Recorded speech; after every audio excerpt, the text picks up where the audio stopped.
Hello and shalom.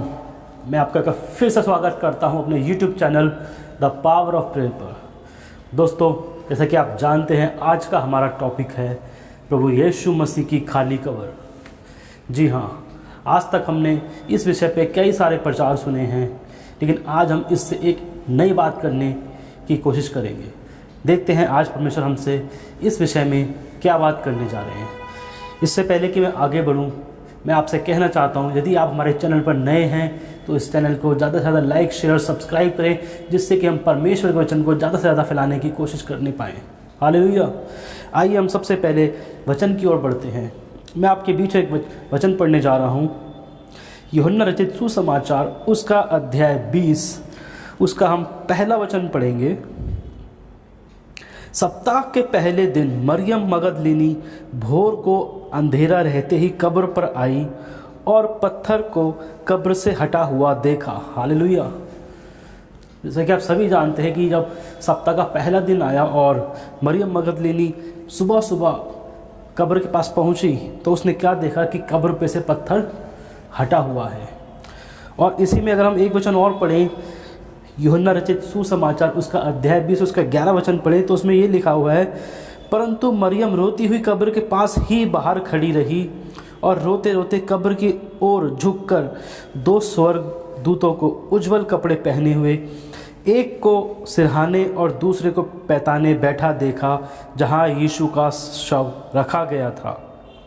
उन्होंने उससे कहा, हे नारी, तू क्यों रोती है? उसने उनसे कहा, वे मेरे प्रभु को उठा ले गए हैं और मैं नहीं जानती कि उसे कहाँ रखा है। हालेलुया। यहाँ हम देख रहे हैं कि क्या हो रहा है कि जब मरियम मगदलिनी कब्र पे पहुँचती है सुबह सुबह, तो वो देखती है कि कब्र का पत्थर हटा हुआ है। और जैसे थोड़ा आगे जाके झुक कर देखती है, तो वहाँ दो स्वर्गदूत खड़े हुए हैं और वो कह रहे हैं कि हे नारी, तू किसको ढूंढती है? एक कब्र के सिरहाने खड़ा हुआ है, एक दूसरा पैताने, और दो स्वर्गदूतों को मरियम मगदलिनी देख रही है। अभी तक हमको यही समझाया गया है वचन के द्वारा कि जब तीसरे दिन प्रभु यीशु मसीह मुर्दों में से जी उठे, तो परमेश्वर ने अपने दो स्वर्गदूतों को भेजा कि वे जाएं और जाकर के उस कब्र के पत्थर को हटाएं, जिससे कि प्रभु यीशु मसीह बाहर निकल आए। अगर हम वचन में पीछे जाएं तो हम वहाँ ये भी लिखा हुआ है कि जिस कब्र के अंदर प्रभु यीशु मसीह को रखा गया था, उसके पीछे, उस कब्र के बाहर अपने ये रोमी सरकार ने अपनी राज्य की मोहर लगा दी थी, सील लगा दी थी, और उसके बाहर 4-6 जो भी उनके पहरेदार रहे होंगे, वो पहरेदार रखे गए थे। लेकिन जब मरियम मगदलिनी वहाँ पहुँची तो पहरेदार भी गायब थे और वो सील भी टूट फूट के पड़ी हुई होगी कहीं इधर उधर, और वो कब्र का पत्थर हटा हुआ था और अंदर प्रभु यीशु मसीह मौजूद नहीं थे। सिर्फ दो स्वर्गदूत थे जो इस बात की गवाही दे रहे थे कि तुम जीवते को मरे हुए में क्यों ढूंढते हो। हालेलुया। हम इसमें वचन में थोड़ा सा और आगे बढ़ेंगे। अगर यदि हम इसी का 20 का 19 पढ़ें, यूहन्ना रचित सुसमाचार उसका अध्याय 20 उसका 19वां वचन, तो यहाँ यह लिखा है, उसी दिन जो सप्ताह का पहला दिन था, संध्या के समय, जब वहाँ के द्वार जहाँ चेले थे यहूदियों के डर के मारे बंद थे, तब यीशु आया और उनके बीच में खड़ा होकर उनसे कहा, तुम्हें शांति मिले। हालेलुया। दोस्तों, ये एक बहुत ही गहरी बात है जिससे हम अभी तक चूक गए थे, जिस पर हमने ध्यान नहीं दिया। अभी हमने वचन में देखा कि परमेश्वर ने अपने दो स्वर्गदूत भेजे कि वो कब्र का पत्थर वहाँ से हटाएं और प्रभु यीशु मसीह बाहर निकल आएं। और जबकि 19वें वचन में यह लिखा है कि चेले जहाँ डर के मारे दरवाजे बंद करके बैठे हुए थे, वहाँ प्रभु यीशु मसीह प्रकट हो गए। इससे हमको यह पता लगता है कि जब प्रभु यीशु मसीह मुर्दों में से तीसरे दिन जीवित हुए, तो उनको एक ऐसा शरीर मिल चुका था कि अब उनको किसी दरवाजे की कोई आवश्यकता ही नहीं थी। वो जहाँ चाहे बंद दरवाज़ों में भी एंटर कर सकते थे और वहाँ से बाहर भी आ सकते थे। उनको दरवाज़ों की खोलने की और बंद करने की कोई आवश्यकता ही नहीं थी। परमेश्वर ने उनको एक ऐसा शरीर दे दिया था, ऐसा अविनाशी शरीर दे दिया था कि अब उनको किसी भी कमरे से या किसी कब्र से निकलने के लिए उसका दरवाज़ा खोलने की या उसके पत्थर को हटाने की आवश्यकता ही नहीं थी। तो जब प्रभु यीशु मसीह के पास ऐसा शरीर मिल चुका था उनको, जब वो अविनाशी को उन्होंने धारण कर लिया था, तो परमेश्वर ने अपने स्वर्गदूतों को क्यों भेजा कि वे जाएं और जा करके कब्र का पत्थर हटाएं। हालेलुया। क्या आज से पहले आपको कभी किसी ने भी, आपकी कलीसिया में, आपके किसी पास्टर ने आपको ये समझाया है कि जब प्रभु यीशु मसीह बिना पत्थर को हटाए ही कब्र से बाहर आ सकते थे, तो उन्होंने कब्र का पत्थर क्यों हटवाया? हाँ मेरे भाइयों बहनों, ये बहुत ही गंभीर विषय है, बहुत ही सोचने का विषय है, ये बहुत ही मिस्ट्री है, एक तरह से रहस्य है। जब प्रभु यीशु मसीह को वो शरीर मिल चुका था कि वो बिना कब्र का पत्थर हटाए ही कब्र से बाहर आ सकते थे, तो उन्होंने क्यों अपने स्वर्गदूतों को बुला करके कहा कि इसका पत्थर हटाओ? क्यों स्वर्गदूत उतर के आए, क्यों उनका पत्थर हटाया, और क्यों वहाँ बैठ के गवाही दे रहे थे कि तुम जीवते को मरे हुए क्यों ढूंढते हो? जी हाँ, आज हम इसी विषय में बात करने जा रहे हैं। हालेलुया। दोस्तों, मैं आपको बताना चाहता हूँ कि यदि वे स्वर्गदूत उतर के ना आते और वे पत्थर को ना हटाते तो क्या होता, सिचुएशन क्या बनती? प्रभु यीशु मसीह कब्र से बाहर आते और बाहर से कब्र लॉक्ड है, उस पर रोमी सरकार की सील लगी हुई है।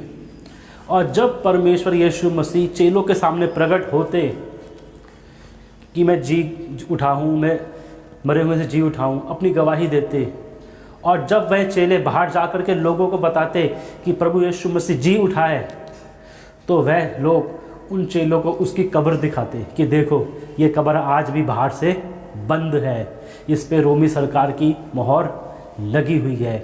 ऐसा कैसे हो सकता है कि ये व्यक्ति अंदर से बाहर आ जाए जबकि इसका दरवाज़ा खुला ही नहीं है?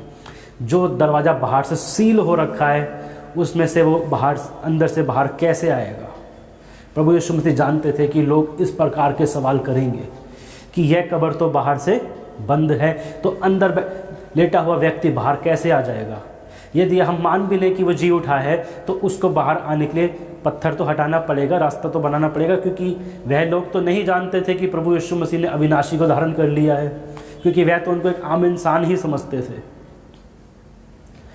मेरे दोस्तों, वह पत्थर उस बात की गवाही है कि प्रभु यीशु मसीह जीवित है। हालेलुया।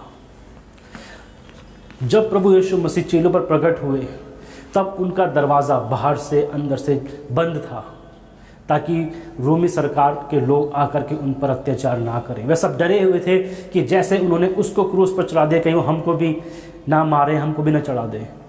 वे सब डर के दरवाज़ा बंद करके बैठे हुए थे, और प्रभु यीशु मसीह वहाँ प्रकट हो गए। प्रभु यीशु मसीह ने नहीं कहा कि हे पतरस दरवाज़ा खोल, देख मैं बाहर खड़ा हूँ।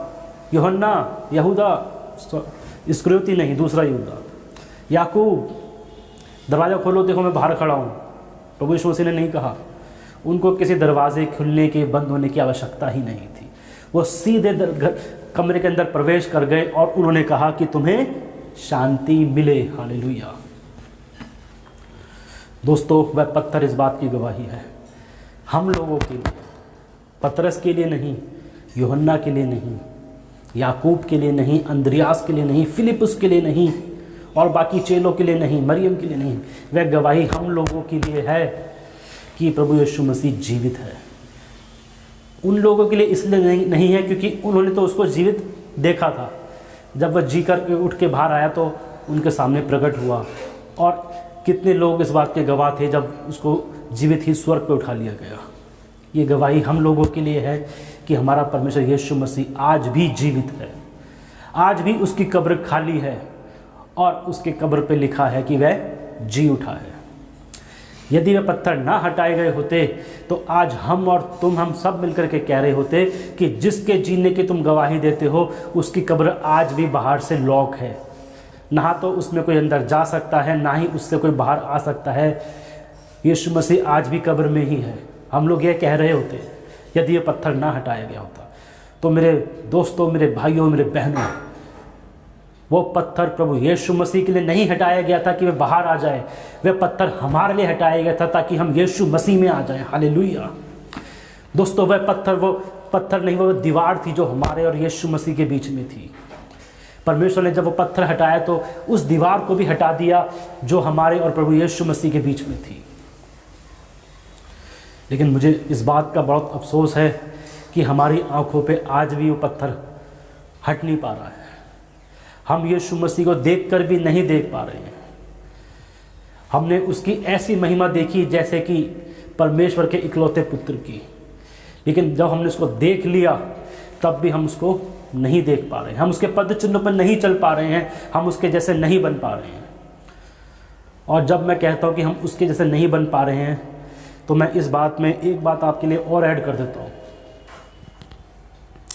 आज हमारे पासवान जो हमको चर्च में शिक्षा दे रहे हैं, जो हमको आज्ञाएं देते हैं कि आप ऐसे करो, वैसे करो, वचन पढ़ो, प्रार्थना करो, और वो स्वयं भी करते हैं। वो पासवान ऐसे ही नहीं बन गए हैं, उन्होंने प्रभु यीशु के लिए मेहनत किया है, उन्होंने प्रभु यीशु के लिए काम किया है। वो अपनी मर्जी से पासवान नहीं बन गए, उनको परमेश्वर ने ठहराया है।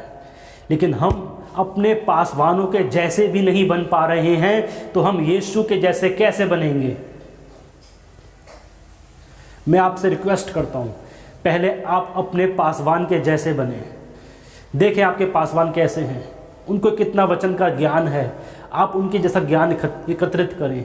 वह सुबह प्रार्थना कितने बजे करते हैं, कितना बाइबल पढ़ते हैं, कितनी आराधनाओं में रहते हैं, प्रभु के लिए अपना उन्होंने कितना जीवन समर्पित कर रखा है। हमें यीशु के जैसा तो बाद में बनना है दोस्तों, पहले हम अपने पासवानों के जैसे ही बन जाएं। हमारे पासवान जो एक इंसान है, आम इंसान है हमारे तुम्हारे जैसे, यदि हम उनकी भी बराबरी नहीं कर सकते हैं तो हम यीशु के जैसे कैसे बनेंगे? वो तो परमेश्वर है। बाइबल कहती है कि पवित्र बनो क्योंकि तुम्हारा बुलाने वाला पवित्र है। प्रभु यीशु कहता है कि मेरे पीछे हो लो। जब हम अपने पासवानों के ही पीछे नहीं हो पा रहे हैं तो यीशु मसीह के पीछे कैसे होंगे? मैं देखता हूँ अक्सर प्रेयर के अंदर जब हमारे चर्चिस के बड़े बड़े पासवान आते हैं, हमारे लिए आशीष की प्रार्थना करते हैं, हमारे लिए चंगाई की प्रार्थना करते हैं, तो हमारी तालियां बजती हैं, हम खुश हो जाते हैं कि पास्टर हमारे लिए इतनी अच्छी अच्छी प्रार्थनाएं कर रहे हैं। लेकिन वही पास्टर जब कहते हैं आपसे कि आप प्रार्थना में आएँ, वचन को पढ़ें, आगे बढ़ें, तो हम सब अंधे हो जाते हैं। जो पत्थर कब्र में पड़ा था वो हमारी आंखों में पड़ जाता है, हमारे कानों में पड़ जाता है, हमें ना कुछ दिखता है ना सुनता है। बस हमको आशीष की बातें तो सुनाई देती हैं और दिखाई देती हैं, लेकिन जब पासवान हमको कुछ आज्ञा दे रहे होते हैं, हम सब डम, 0/0, कोई नहीं सुनता है। पास्टर जी तो कहते ही रहते हैं, हर हफ्ते कहते हैं, इस हफ्ते भी बोल रहे थे। ये हमारी सोच हो रखी है आजकल दोस्तों। यदि हमारा पासवान हमसे कह रहा है प्रार्थना में आओ और हम नहीं आ रहे हैं, यदि हम अपने पासवान की ही आज्ञा को पूरा नहीं कर पा रहे हैं, तो हम यीशु मसीह की आज्ञा को क्या पूरा करेंगे? वचन में लिखा है,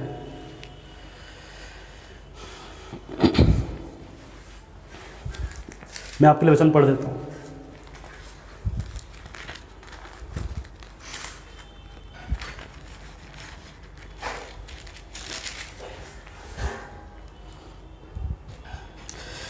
क्या ही धन्य है वह पुरुष जो यहोवा का भय मानता है और उसकी आज्ञाओं से अति प्रसन्न रहता है। हालेलुया। वचन कहता है क्या ही धन्य है पुरुष जो यहोवा का भय मानता है और उसकी आज्ञाओं से प्रसन्न रहता है। मेरे भाइयों, मेरे बहनों, आज हम अपने पासवानों की आज्ञाओं से ही प्रसन्न नहीं हो पा रहे हैं, आज हम अपने पासवानों का ही भय नहीं मान पा रहे हैं, तो हम प्रभु का भय क्या मानेंगे? ज़रूरी है हमारे लिए कि हम अपने पासवान के द्वारा बताई गई एक एक बात को मानें। यदि हमारे पासवान कह रहे हैं सुबह प्रार्थना में आओ तो आएँ, यदि हमारे पासवान कह रहे हैं वचन में आगे बढ़ो तो बढ़ें। यदि हम उसी की आज्ञा नहीं मानेंगे तो परमेश्वर की आज्ञा को क्या मानेंगे? क्योंकि वचन कहता है कि यदि अपने भाई को जिसने तूने देखा है, यदि तू उसी से प्रेम ना करेगा तो मुझसे क्या करेगा जिसको तूने देखा ही नहीं है। पासवानों को हमारे लिए इसलिए ठहराया गया है ताकि वो हमको प्रभु में आगे बढ़ाएं। इसलिए नहीं ठहराया है सिर्फ कि सिर्फ हमारे लिए प्रार्थना ही करते रहें। हम कब तक प्रार्थना करवाते रहेंगे? हम खुद कब प्रार्थना करना सीखेंगे? मेरे भाई को, मेरे बहनों, अब समय आ चुका है।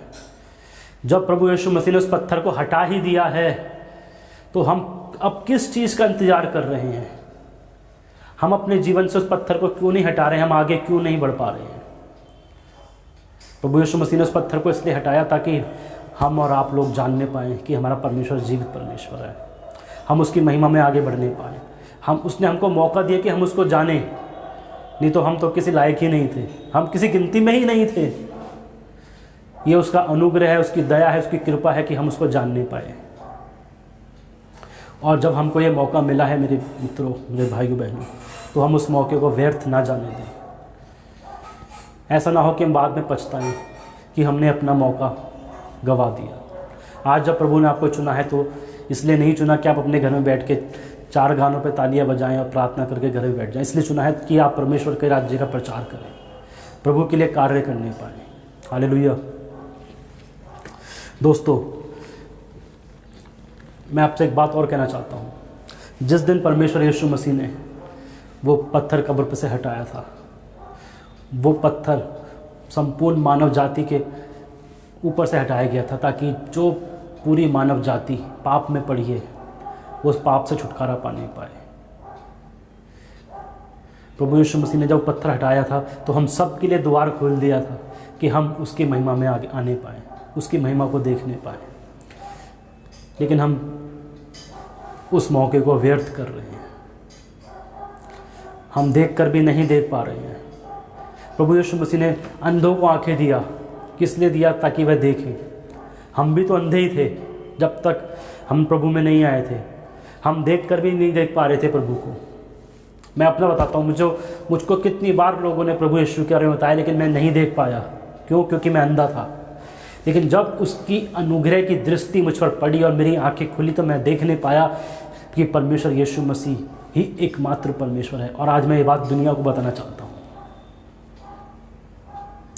दोस्तों, अब ज़रूरी है कि इन सभी बातों में प्रभु यीशु मसीह को महिमा मिले और वह बढ़े और मैं घटूं। आप सभी को एक बार फिर से प्रभु यीशु मसीह के सामर्थी नाम में जय मसीह की।